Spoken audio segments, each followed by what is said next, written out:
Good morning friend. দেখো আজকে আমি একটু খিচুড়ি তৈরি করছি বাচ্চার জন্যে।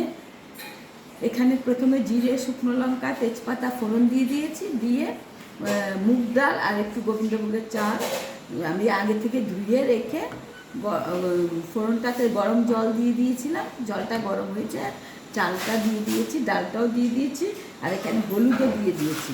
আর মিষ্টির জন্য আমি একটু খেজুর ইউজ করবো। তারপরে আমি প্রেশারটা লাগিয়ে দিয়ে সিটি দিয়ে দেবো, 3টে সিটি দেবো, তাহলে আমার খিচুড়িটা হয়ে যাবে।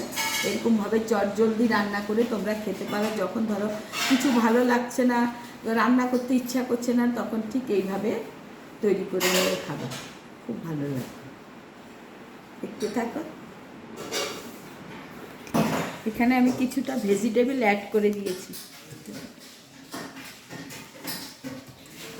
দিয়ে আমি প্রেসারে সিটি দিয়ে নেব।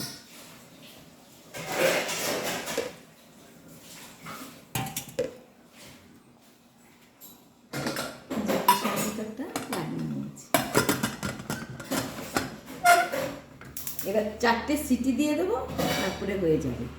এইভাবে করে খাবে। রেসিপিটি ভালো লাগলে লাইক, কমেন্ট, শেয়ার করবে। আমার পাশে থাকলে আমার খুব ভালো লাগবে। এভাবে চটজলদি রান্না করে খেলে পুষ্টিকর, শরীরের জন্য তোমার খুব ভালো। খাওয়ার সময় আরেকটু ঘি অ্যাড করবে, বা ঘি বা বাটার দিয়ে নেবে, দিয়ে খাবে, দারুণ লাগবে। তাহলে আজকের মতো আসি, বাই বাই। এই যে আমি খিচুড়িটা করে নিয়েছি, এটা এখানে একটু নিয়ে নিলাম ঘি দিয়ে।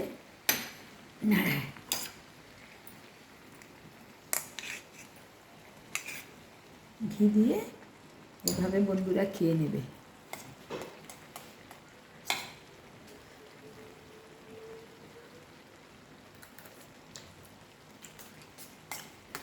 মিষ্টির জন্য এখানে খেজুর দিয়ে দিয়েছি, ব্যাস।